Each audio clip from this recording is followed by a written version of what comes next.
remember the team they became that lifted the Stanley Cup for the first time.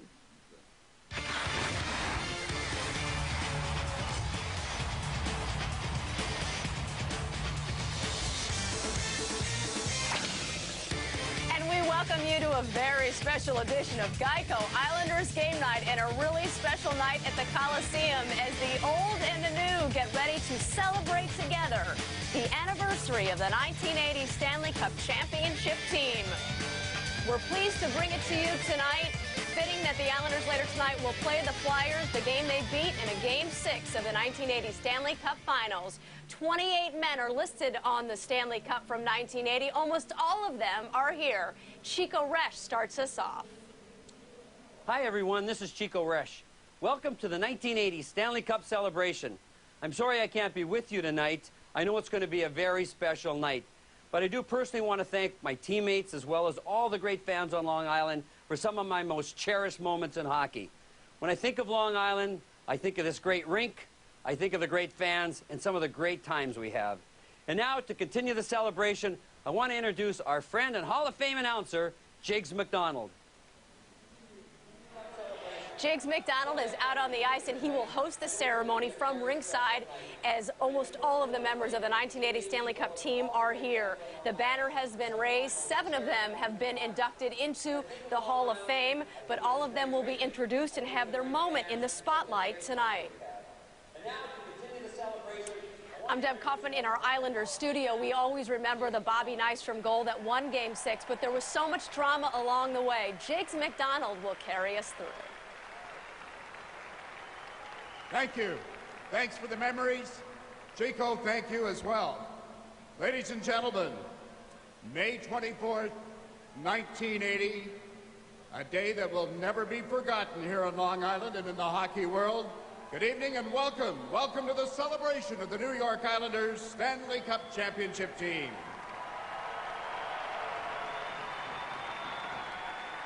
I'm sure you all remember where you were that Saturday afternoon, that hot Saturday afternoon, when the shot heard across Long Island was fired at 7-11 of overtime. You remember the 5 future Hall of Famers who played on that team, and the team and the men who went by the name of Radar, who coached them.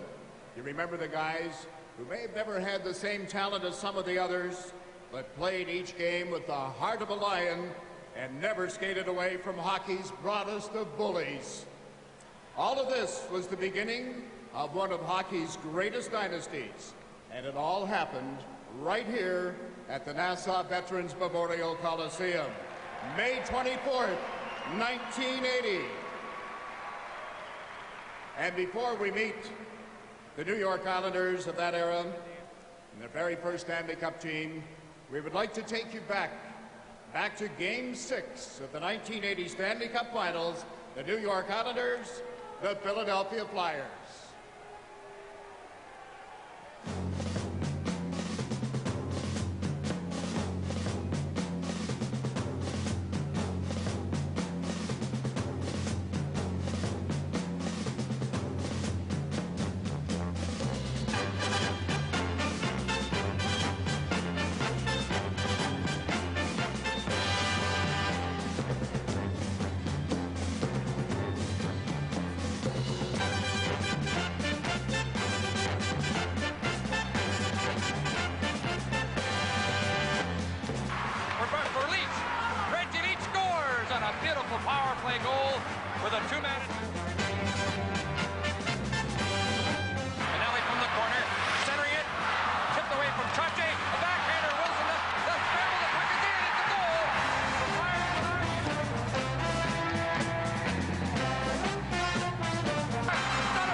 park.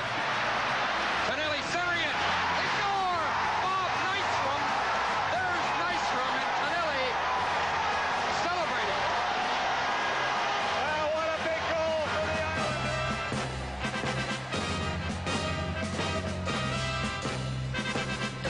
Owen Park Gillies and Holmgren. The gloves are off. The two heavyweights.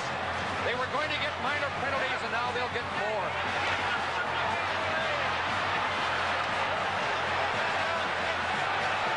Gillies and Holmgren. Two giants.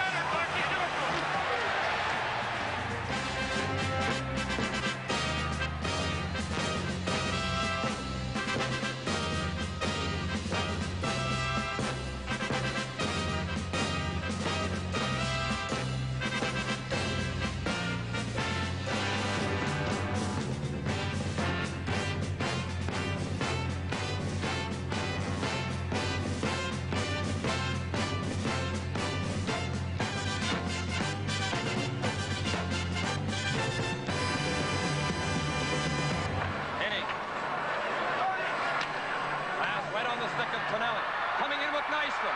Tonelli to Nystrom. He scores! Bob Nystrom scores the goal. The Islanders win the Stanley Cup.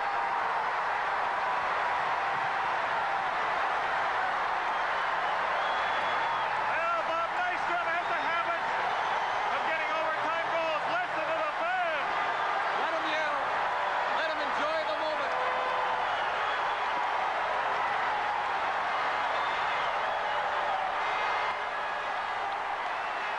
To a man, the players are gathered around Pete Peters. What a tough spot for him.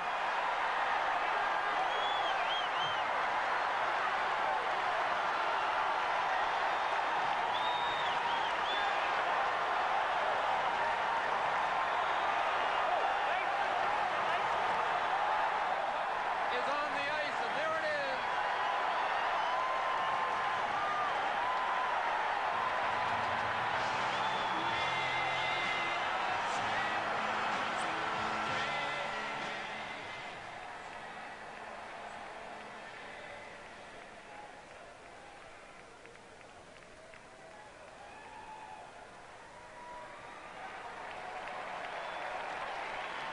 Ladies and gentlemen, boys and girls, are you ready to meet the 1980 Stanley Cup champion New York Islanders?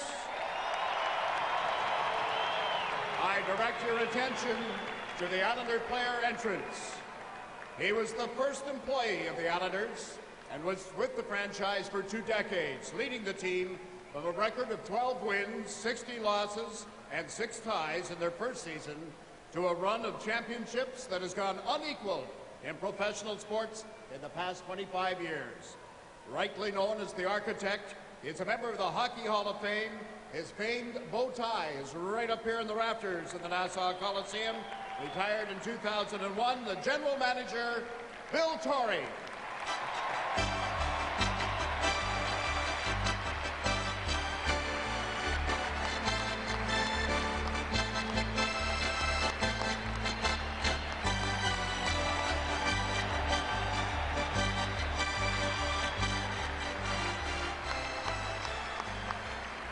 Bill Torrey needed 2 coaches to get through that first season. He needed only 1 to get through the next 14. A 4-time Stanley Cup winner as a player, he was the first coach to lead a U.S.-based team to 4 championships. He won 739 regular season games for this Islander franchise and 119 more in the playoffs. A Hockey Hall of Famer, his victory total up there as well. Here is Al Arbour.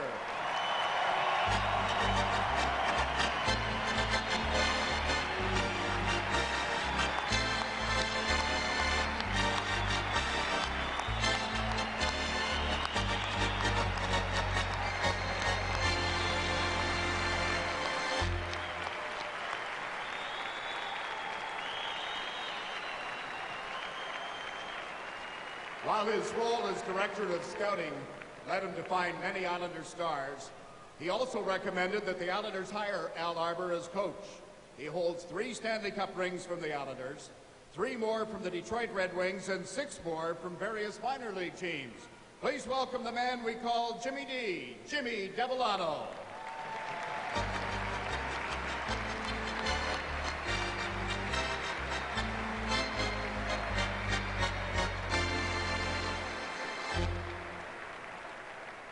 He spent 10 seasons on Long Island and served as the Islanders' head trainer during the Stanley Cup years. This June, he will be inducted into the Pro Hockey Trainers Hall of Fame, along with Islander equipment manager Jim Pickard. He's been off Long Island since 1984, but we're delighted to welcome him back tonight, the head trainer, Ron Waskey.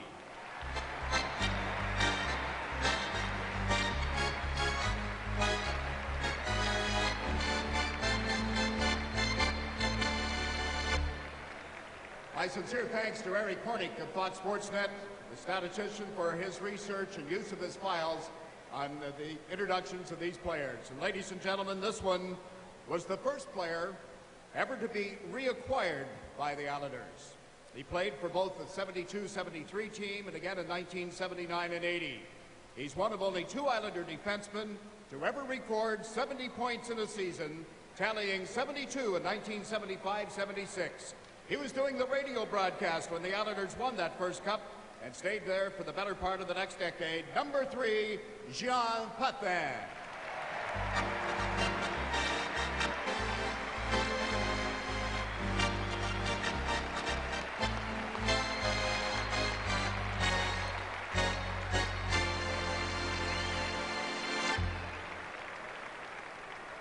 And Potsy, if you would.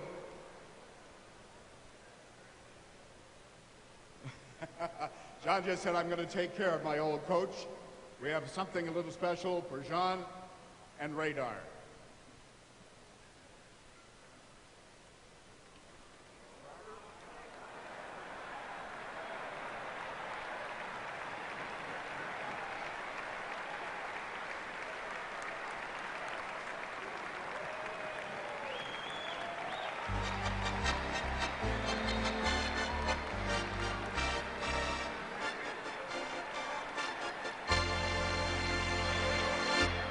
That is actually the seat that John had on the bench for most games. A dependable defenseman, he holds 2 Stanley Cup rings from the New York Islanders. On March 11th, he scored the winning goal versus Colorado, a win that began the club's season-ending 12-game unbeaten streak. He was credited with the series-winning goal against the Buffalo Sabres in 1980, a win that propelled the Islanders into the finals for the first time in their history. All in all, not bad for the Islanders' final draft choice in 1973, number 4, Bob Lorimer.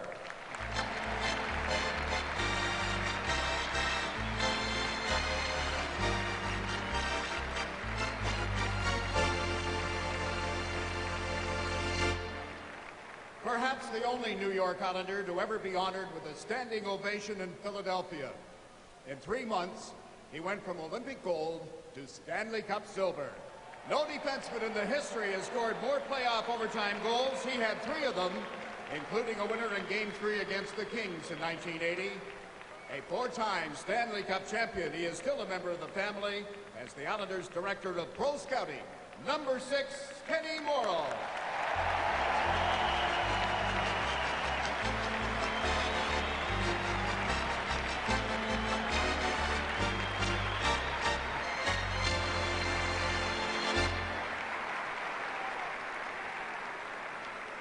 One of the first Islanders to be raised in Sweden and the only 14th round selection in Islander draft history. He played his entire NHL career for the New York Islanders. He's 6th on the Islanders' all-time playoff assist list and scored 6 of his 7 playoff goals while on the power play. It was his power play goal that tied Game 1 of the 1980 finals in the final minutes and was one of 7 points he recorded in that series against the Flyers. Number 7, Stefan Persson.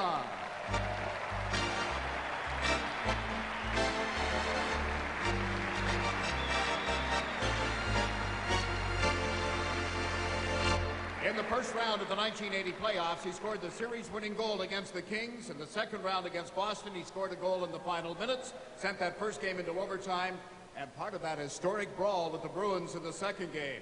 A hit, a fight, a clutch goal now and then, and oh yes, Proving the apple doesn't far fall from the tree, his son Cody, a United States Marine, found Saddam hiding in a bunker too. Ladies and gentlemen, the toy tiger, number 8, Barry Howitt.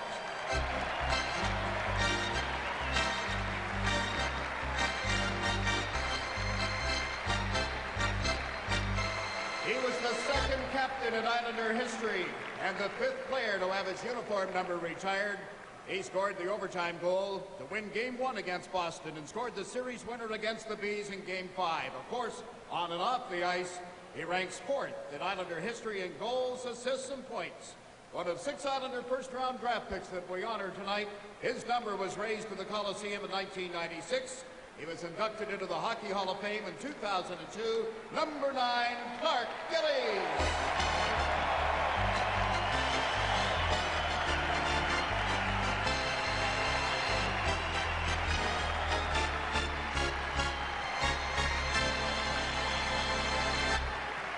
He was the first man to play for and coach the Islanders. For many years, he teamed with my broadcast partner, Ed Westfall, in forming one of the best pair of penalty killers in the NHL. An original New York Islander, he scored 3 shorthanded goals in 1980 to gain a share of the NHL record, which still stands today. His 5 career playoff shorthanded goals will share the Islander club record. And at 5:40 p.m. on May 24th, having replaced an injured Wayne Merrick, he started the play and earned an assist on the cup-winning goal, number 10, Lorne Henning.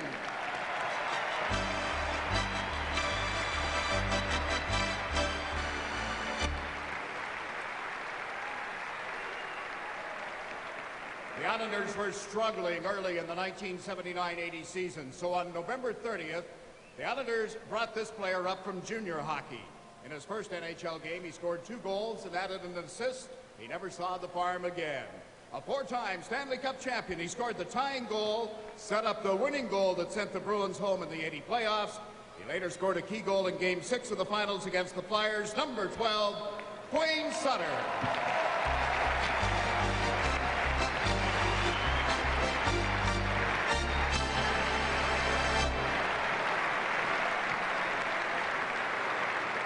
A 1976 Islander first-round draft choice. He was a vital role player when the Islanders won their first Stanley Cup.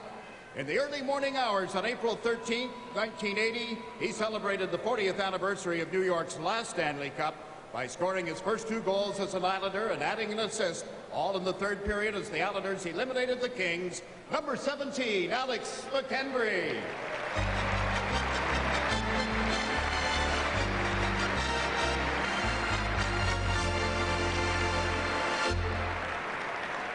The Coliseum Raptors were not complete until this number was raised in 2001.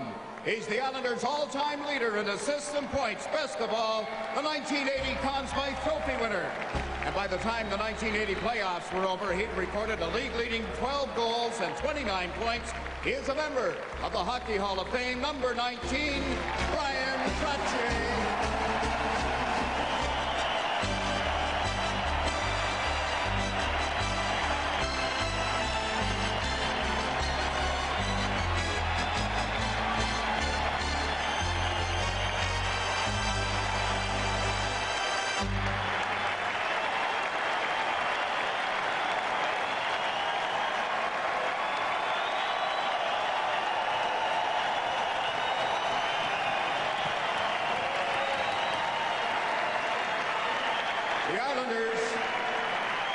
The Islanders were 31, 28, and 9 when he joined the team in early March, a trade that became the final piece of the Islanders' championship puzzle. Following his arrival, the Islanders finished the regular season with a 12-game unbeaten streak. Many fans will remember him as number 91, a reversal of the digits he wore in Los Angeles. But in the 1980 Cup run, he wore number 21, Butch Goring.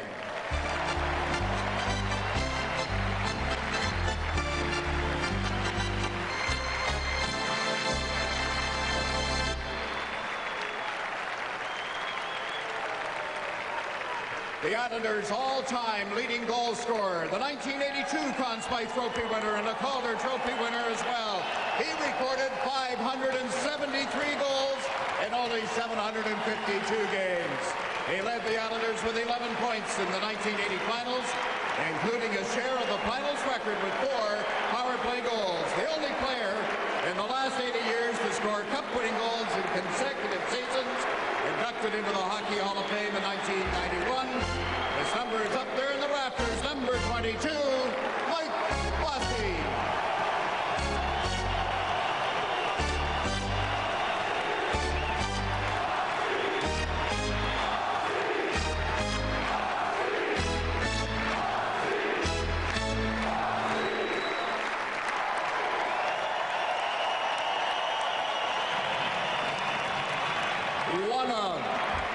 One of the most popular players to ever wear a New York Islanders uniform, and not just because he scored that goal at 7-11 of overtime. His cup-winning tally was his second overtime goal of 1980, and he also beat Buffalo with a double overtime score. His uniform number also hangs in the rafters here, and most people refer to him simply as Mr. Islander, number 23, Bob Nystrom.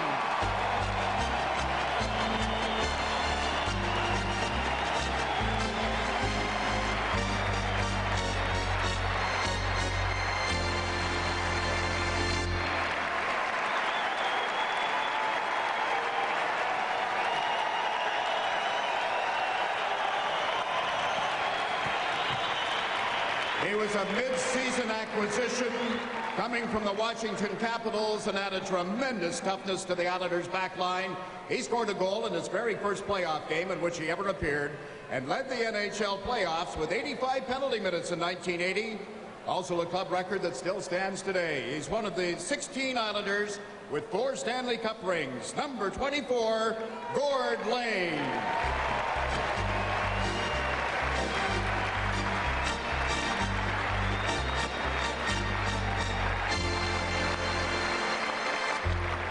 In the early 1980s, the best hitter in New York didn't play at Yankee Stadium or Shea Stadium. He played right here. A member of all 4 Islander Championships teams, he delighted fans and tormented opponents with his hard-hitting play. Drafted by the Islanders in 1974, he was one of only 4 players from that draft to play on the cup-winning team. They called him the Bammer. Number 26, Dave Langevin.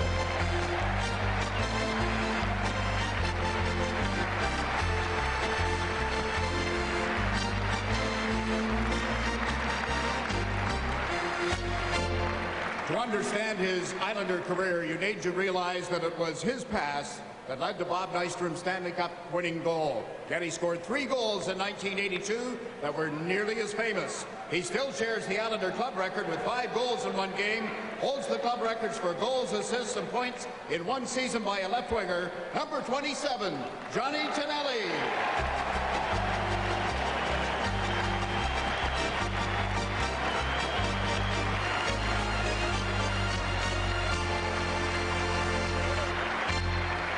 Stefan Persson, he was the first European-trained player to have his name inscribed on the Stanley Cup. Among his 12 career playoff goals were 5 shorthanded tallies and an overtime winner against Washington in 1984. He is now an Islander scout in Europe. Number 28, Anders Keller.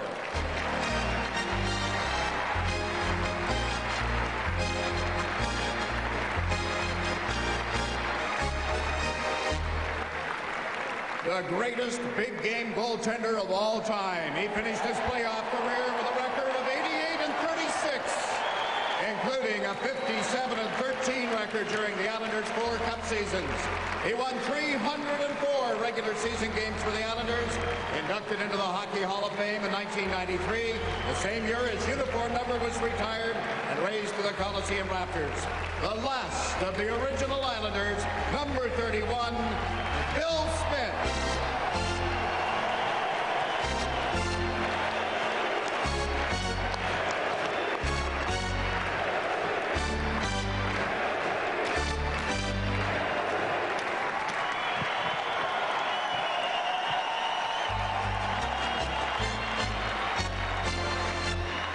I must acknowledge 5 individuals who couldn't be with us tonight for various reasons. Assistant coach Billy McMillan, number 1 Glenn Chico Resch, number 11 Wayne Merrick, number 14 Bob Bourne, and number 16 Steve Cavallini, who all had prior commitments and unable to attend. Oh, there is one more. He had to make a stop to pick up an old friend on his way. He was the first draft pick in the 1973 NHL draft, and by the time he retired, he had rewritten the NHL record book for defensemen. He was named captain of the franchise in October of 1979, the first player to have his uniform number retired by the team, elected to the Hockey Hall of Fame in 1991, a three-time Norris Trophy winner. He was the captain of the last sports dynasty of the 20th century, number 5, Denis Potvin and Lord Stanley.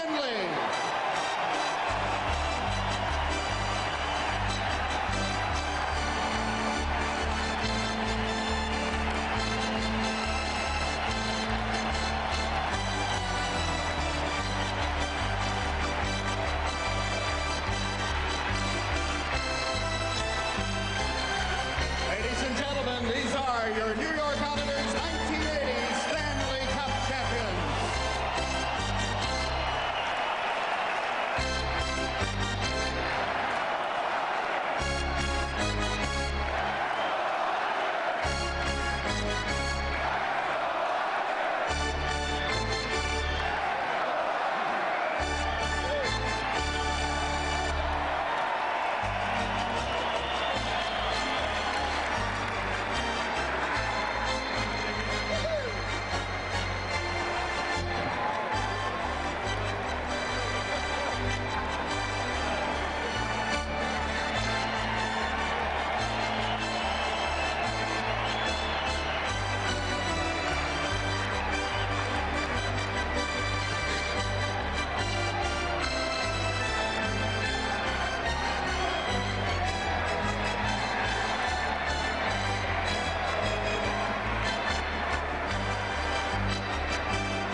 To the architect, ladies and gentlemen, the general manager, Bill Torrey.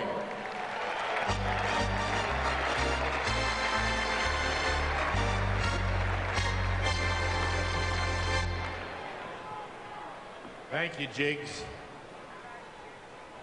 This is some special night. You know, as you look back and think of how we started here in Long Island in 1972, we didn't start out too good. We struggled.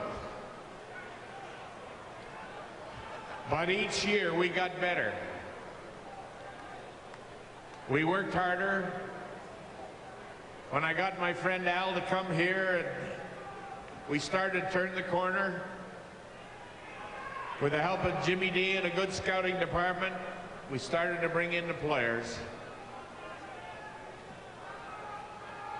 They got better and better every year, and they got better for a lot of reasons. First of all, they wanted to get better. They wanted to win, and they wanted to give you fans who kept us going when things weren't always that good.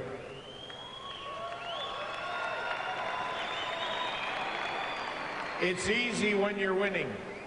It's tough some nights when things aren't going well.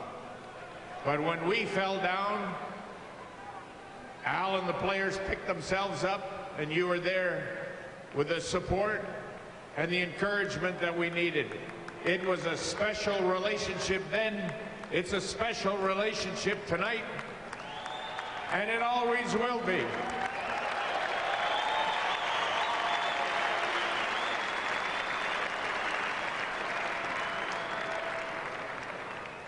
These guys were special talents, but they're special people too. And the last 24 hours, we've all had a chance to renew and realize just what made this team what it was and what it still is. So I say to you, sometimes you're down, but if you stick together, work together, It can turn around, and it will turn around.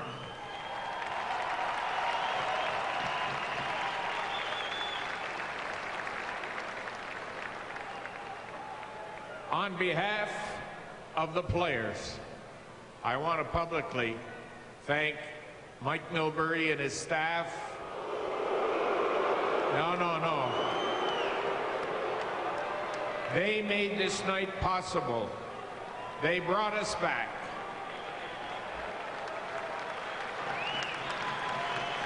And to Charles Wong,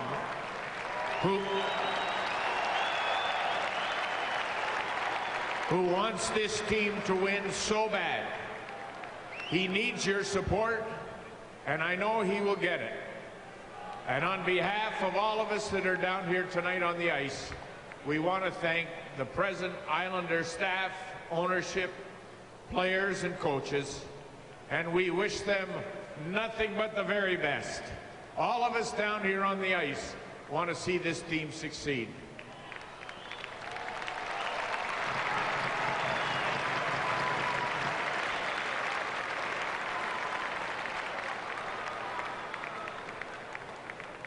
Last but not least, I want to thank you. You're the best. This is a special relationship that we all feel when we come back into this building. That'll never change. Thanks so much. Let's have a great night. And now I want to turn it over to my old buddy, Radar, the coach, Al Arbour.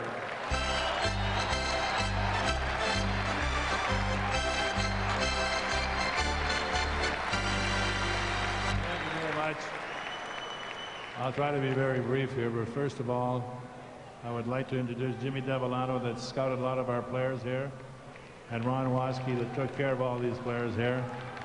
And I'd also like to mention Jimmy Pick that's in the hospital in Tampa, and Jerry even in the hospital in Saskatoon.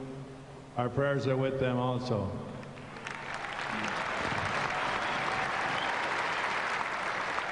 If you look at this team here, this is really something special for me.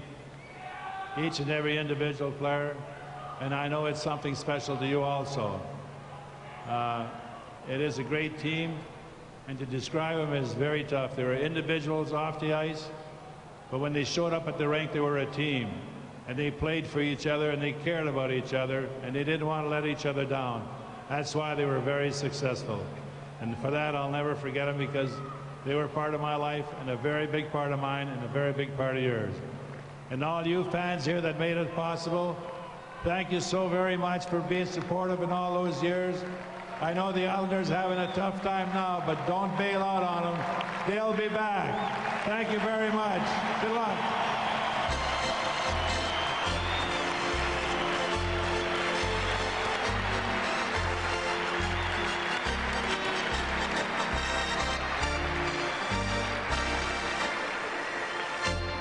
How many cups? Who sucks?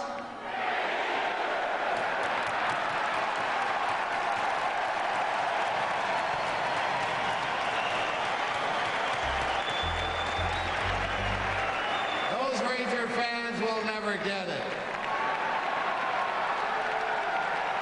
They keep, even when I'm there, they keep yelling Potvin's cups.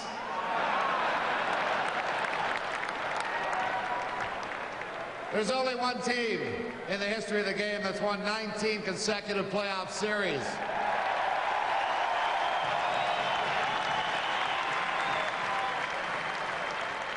There's only one team that would travel continents to come together for one night.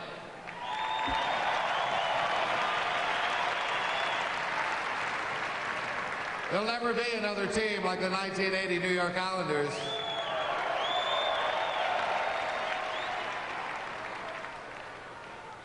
We are a family as tight as the fingers of the palm of my hand. Thank you all for coming. All of you fans have made it a great experience for us today.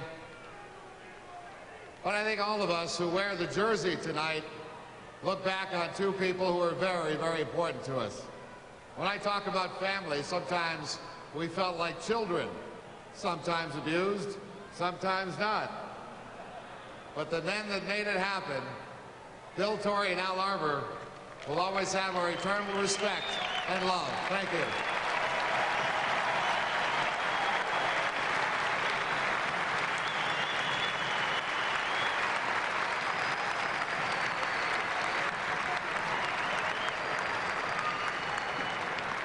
And in closing, all of you who stood out there today for that procession we had, thank you so much. It made all of our children appreciate what we had back in the early 80s, and it'll never quite happen the same way again. Thank you, Mr. Wong. Thank you, New York Islanders organization. Mike Bilberry, we appreciate it very much.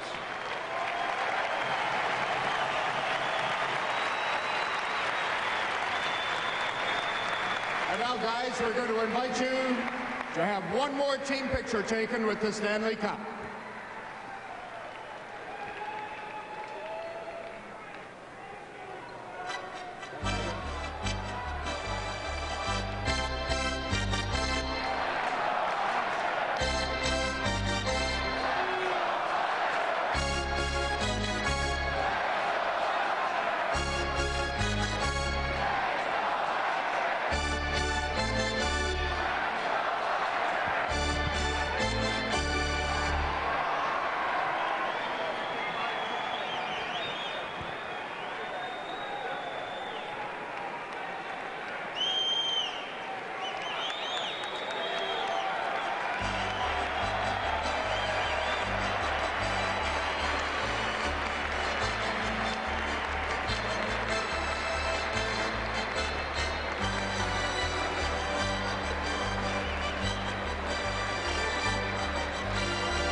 When they rolled down Hempstead Turnpike at that first Stanley Cup parade. It's no surprise that 3 more parades would follow, so we'd like to try it one more time around the Nassau Veterans Memorial Coliseum. Here come your Stanley Cup champion, 1980 New York Islanders.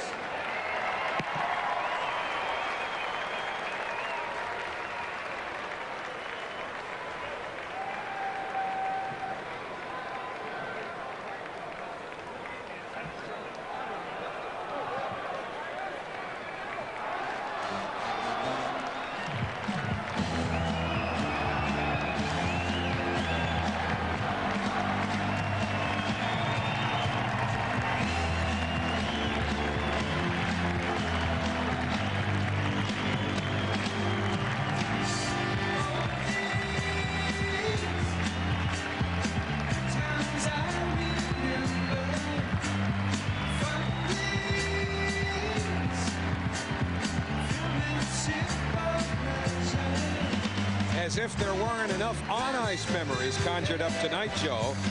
Bringing these trucks out really does take you back to the Stanley Cup parades they had 4 years running here on Long Island, around the area where the building is, and then up to Hempstead Turnpike. And it was unique. You know, we're used in this area, when teams win championships, generally it's in Midtown Manhattan where you have the big ticker tape parade, really in lower Manhattan, but certainly that was not going to happen here. This was very much a Long Island experience all those years, and so was the parade, and there was a hominess about it that that really makes this entire experience unique.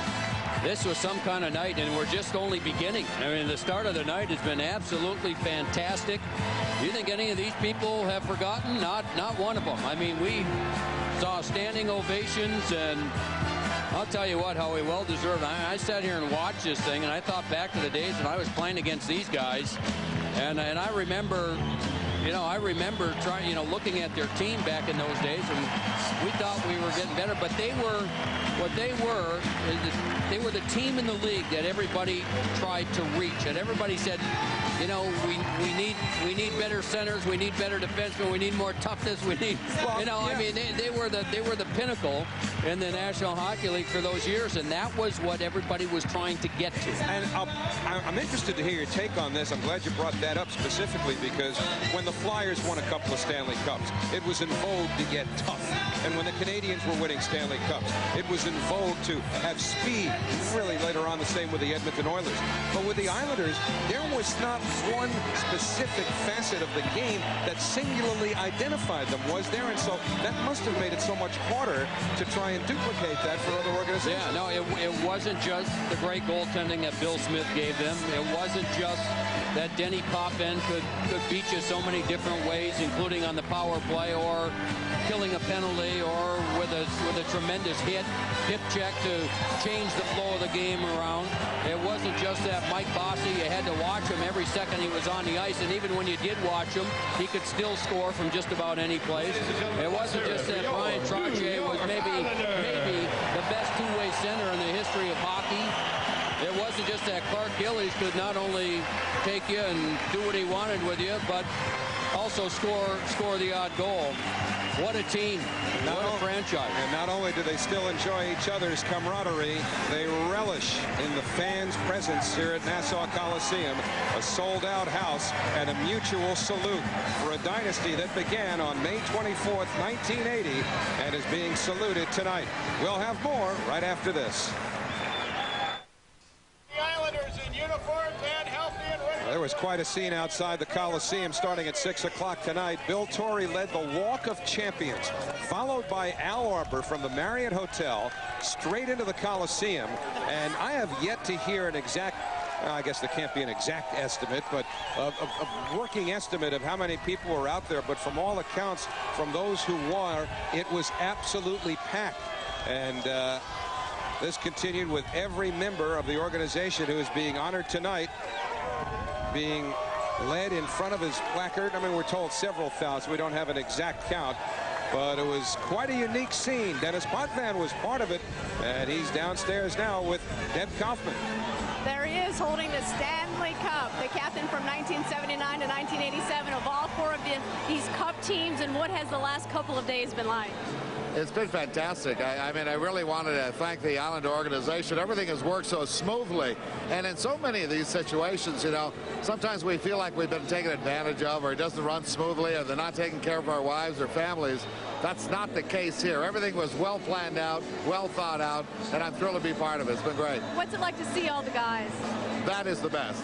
I mean, Mr. Wong told some of us today that, you know, he'd like us to feel more at home here and to come back more often.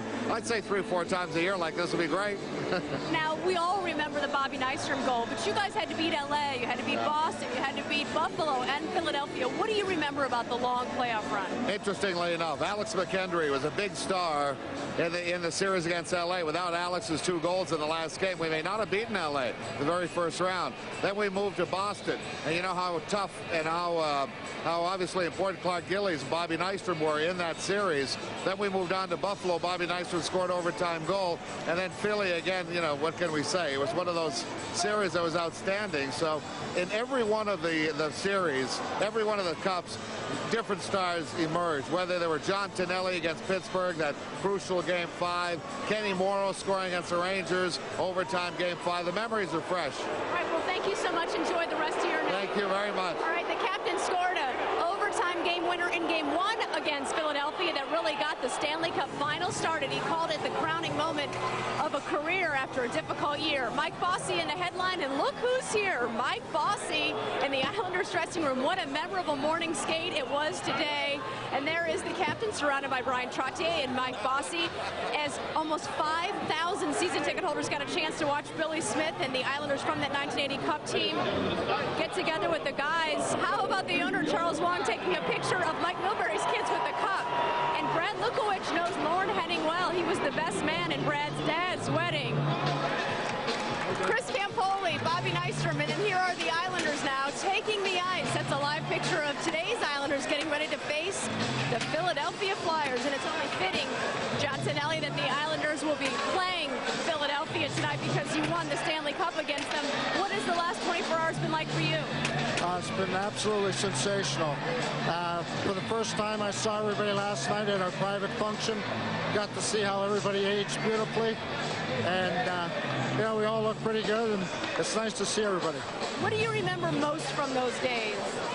I remember the special things that each and every one of us contributed to the team as a cohesive effort. The special chemistry that we had and we all contributed to. Well, you all scored overtime goals. I mean, there wasn't one guy that scored them all, and you excelled in overtime. What was it about overtime? There was a feeling in our dressing room, and we always asked ourselves this question: who's going to get it? It's like a challenge to each and every one of us. And how is it to see Coach Arbour? Phenomenal. Just everything that's ever been said about it is so true. He really was a father figure to us, and he taught us a lot of lessons, not only on the ice, but in the real world. All right, well, we're so pleased to see you tonight. Enjoy the rest of the celebration. Thank you, Deb. All right. So what a night it's been so far. And as we mentioned, we're going to hear from Mike Bossy and Brian Trotte. Howie and Joe will have a chance throughout the rest of the night during the game to go over it all. And how about the series that got the Islanders there? 4-game series against LA. It was best of 5 then, and the Islanders won it 3-1.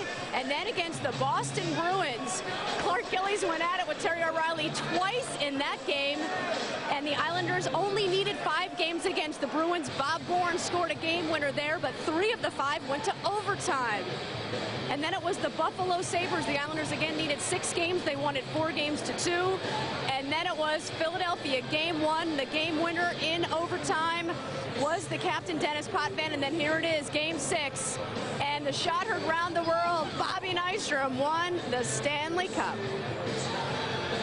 Clark Gillies is the best power forward that the Islanders have ever had. He's a part of the celebration. You're back all the time. But what has the last couple of days meant to you, seeing all these guys that you don't always get to see? Oh, it's been great, Deb. We've had so much fun. Last night we were over at the Garden City Hotel.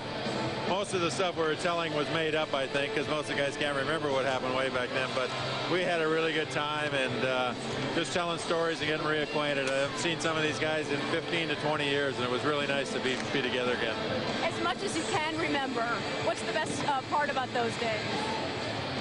Well, I've always said, you know, the best part about my hockey career was the guys that I was associated with. The players were everything to me. I used to love practice in the locker room much more than I liked the games, but you know, it was just the camaraderie that we had, and fortunately we were able to be together for so many years, all of us. I think last count, I think we had 14 guys who were on all 4 Stanley Cups. So just the relationships, and these guys are my best buddies. The friendships that we developed over time will never ever go away. All right, well, I know you don't like to talk about it, but the way that you were able to be as tough as you were on the ice helped the Islanders win those cups. Go enjoy the rest of your night.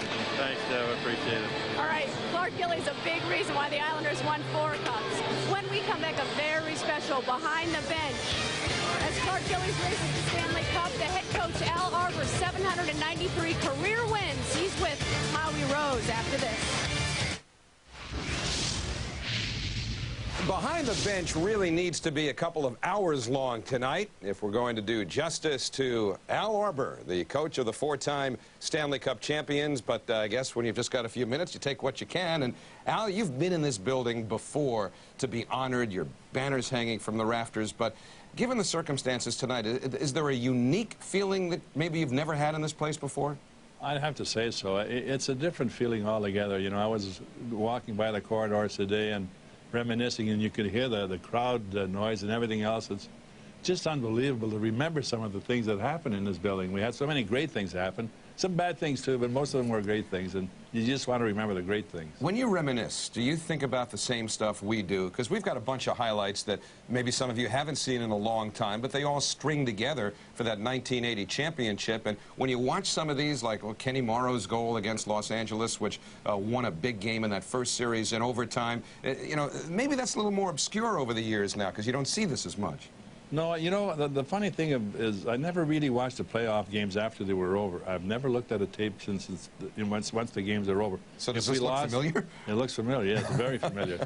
I'll tell you, and this looks familiar too. That was the turning point, wasn't it? Well, I think so. We knew that Boston was going to challenge us. And, you know, Nystrom and Gillies and Howitt and all these guys got together and they said, you know, they're not going to push us around. We can play any way they want, and we played that way. And I think it gave the players extra confidence for us to win. These are all overtime winners. Nystrom against Buffalo, that was the first game of the finals, and this, of course, was the ultimate. Why did you guys own overtime the way you did? Well, I think it's like the last game when we played Philadelphia. Before the third period, we were very uptight. And going into overtime, I kind of had that feeling that we were going to win. We just played looser than overtime because I always told the players, we're going to go after it. As long as the chance is 60-40 in our behalf, we're going for it. No foolish gambling. If it's 60-40, we're going for it. And somebody in here, in this room, is going to be the hero. Well, it usually was somebody else, too, which was the big thing. That's true. Well, but what's interesting about your team is that there really is almost a story within the story of how these young players develop, because so many of them came up together and stayed together, and they seem to improve bit by bit every year, and that doesn't always happen with young players. Was there a philosophy or an approach that you had with youngsters that helped make that happen? Well, you know, at the beginning it was a little tough till you get the nucleus of your team prepared. And after a while, when a young player would join our team, they would say, look at this four-eyed guy with the glasses. He's a little tough, but he's a little nuts. So whatever he says, you better do it because you won't be around very long. So these guys really helped me tremendously. So our team was very disciplined, and every one of them had character, and character is a big thing. What did you do the night you won the first cup? I was so tired. I think we went. We had a celebration for maybe an hour, and I went home. Oh, don't tell me you went to sleep at 10 o'clock at night. I couldn't fall asleep. No, I couldn't fall asleep, but we went to bed fairly early, but I couldn't sleep. Al, before we let you go, I've got to thank this man for something that I really should have done publicly a long time ago, but Al's first year as the coach of the Islanders was 73-74. That was the second year of the franchise. I was a 19-year-old sophomore at Queens College, and the Islanders were kind enough to give me credentials to cover some of the home games. So I would bring my tape recorder up to the press box and do the play-by-play and then do some interviews after the game. And Al never, ever once turned me down for a one-on-one interview.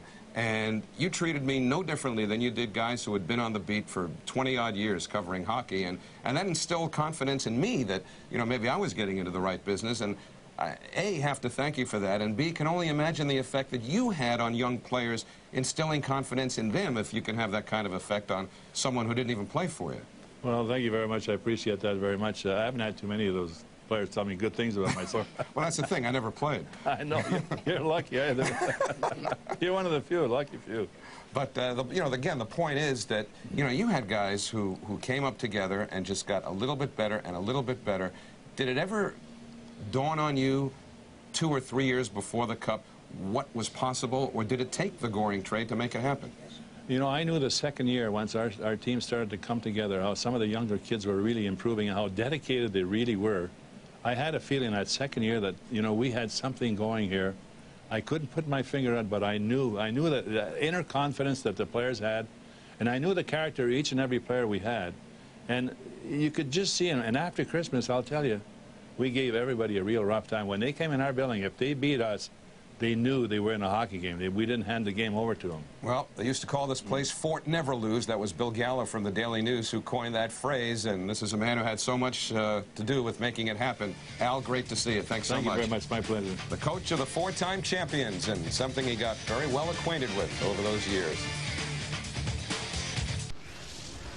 Special inside the game, and as someone once said, it was a moment when kids all over Long Island put down their gloves and picked up a hockey stick. There are few things that compare. It's hitting a home run to win the World Series. It was an epic moment in sports. It was Bobby Nystrom's goal that won a Stanley Cup. I dreamt about it and thought about it a lot. I mean, even from the standpoint of being a hero, you know, like being a police officer or a fireman or saving somebody. I mean, I always wanted to be a hero. So when you're put in that situation, you know, it's a thrill of a lifetime. Checked by Goring. Gillies jumped it in. 4 seconds. It's going to be overtime. The tension will continue until one goal decides this one. We were pretty down. I mean, we really were down after the third period because we were congratulating each other after the second. I personally went back into the stick room. I always used to sit in there. And, you know, the funny thing was I went and borrowed a scalpel And I tell the story, people think I'm crazy, but I was just sitting in there just kind of biding the time, you know, like it's very tough to just sit, you know, and just wait.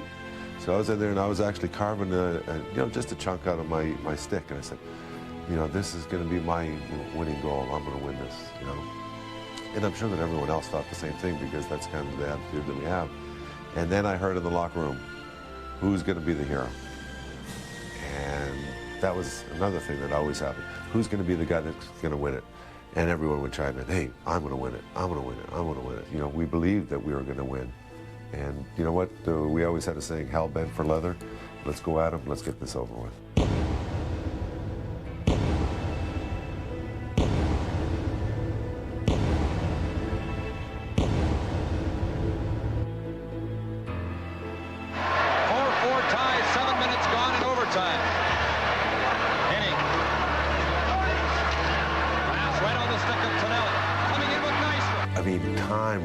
Slowed down, you know, because, well, maybe it didn't slow down. It's just that I thought of so many things before the puck even came to me as to what I was going to do with it. Tonelli, the Nystrom! Oh, man, the thought went through my head. Thank God I didn't deke, you know, I probably would have lost it. He scored! When I saw it deflect and I saw that it was going up high, it seemed like Peters was a little bit slow to react. I think he thought Johnny T was maybe going to shoot. And I could watch it, and I saw it. I said, this definitely is going to go over him.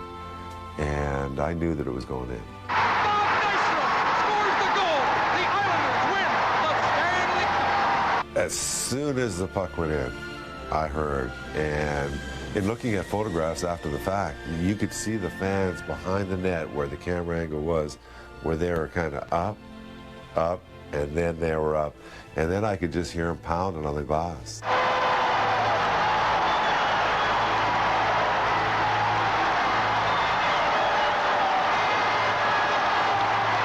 That's one of the beautiful things about overtime, is that when the puck goes in the net, it's done.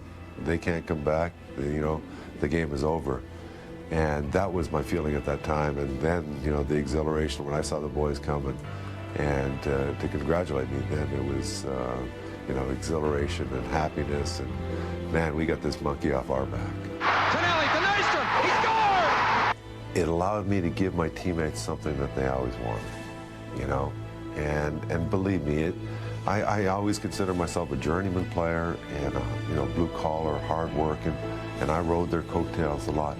And it was an opportunity for me to give them a goal that brought the Stanley Cup. And I've heard a million things about where people were when I scored that goal. So, I mean, it just changed my life that way. People remember me here, probably more so than a lot of other players. And for that, I'm very thankful.